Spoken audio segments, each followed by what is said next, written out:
Aliyah and welcome back to my kitchen. Guess what? My grandmother is here for a visit. Hi. And today she's going to show us how to make mesemn. Mesemn. Yes, mesemn. And what is mesemn? It's a Moroccan pancake that is very similar a little bit to the Indian roti, and it's so chewy and soft, and you can top it with honey, cheese, or any other toppings of your choice. We usually eat it in Morocco for breakfast or an afternoon snack, especially with Moroccan mint tea. We're going to show you how to make it step by step, and we promise it's going to be super easy. So let's start! If you want to show me some love, don't forget to subscribe to my YouTube channel. Check out also my Facebook page and my website at cookingwithaliyah.com. And now you can get my free iPhone app from iTunes, where you can get all my recipes in your iPhone. You will need 2.5 cups of all-purpose flour. Add half teaspoon of salt, half tablespoon of baking powder, half tablespoon of sugar, and 1 large egg. Mix all the ingredients using your hand. Now start adding warm water a little by little until you form a ball with the dough. For this amount of flour, you will need 3/4 cup of warm water, but this will depend on the quality of absorption of the flour you are using. Important tip: add the water little by little while working the dough with your hand, so you don't put too much. You need just enough water for the dough to form a ball. However, it won't be too moist and it should definitely not be sticky. If you put too much water, just add a little flour to balance it. Place the dough on your kitchen counter and knead it with the palms of your hands. The movements have to be fast and energetic. Knead the dough for around 5 minutes. You will notice that the dough will become moist, smooth, and elastic. Once the dough is ready, brush it with vegetable oil. Grasp a portion of the dough and using your thumb and index fingers, cut small dough balls that are a little bigger than the size of ping pong balls. From time to time, put vegetable oil on your hands to keep them well oiled while cutting the dough. Place the dough balls in a plate, cover them with foil or napkin, and let them rest for 15 minutes.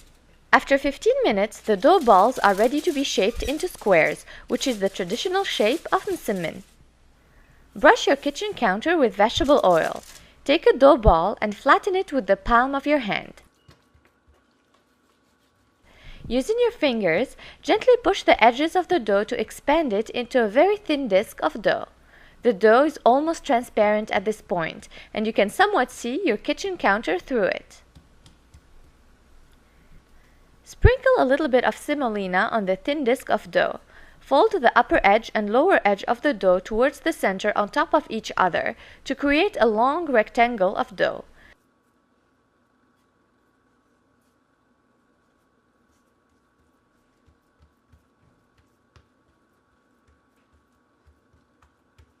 Sprinkle with semolina again, then fold the right and left edges of the dough towards the center on top of each other to form a square.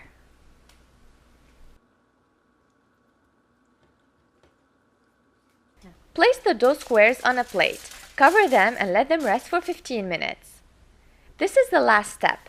When the dough is ready, brush your kitchen counter with vegetable oil, take one dough square and flatten it with your fingers and the palm of your hand until you get a thin square that is around 3 times larger. To cook the mesemn, first heat your pan on high heat and once ready, drizzle some vegetable oil on it. Reduce the heat to medium-high and cook the mesemn on both sides for a few minutes each, turning over several times until each side has a golden brown color and the center of the mesemn is cooked. The mesemn may puff up while cooking, but will immediately become flat if you push it down with your hand. The cooked mesemn is chewy but should not taste raw. Once the mesemn is cooked, place it on paper towels to absorb excess oil. And that's it! Serve the mesemn immediately with honey, cheese, or any other toppings of your choice. Here is mine, served with honey and rolled the Moroccan way. Look how soft, chewy, and flaky it is.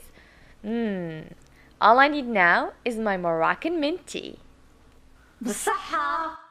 If you want to keep your mesemn, just wrap it with foil and place it in your freezer for up to 1 month. You just need to heat it in your pan before serving.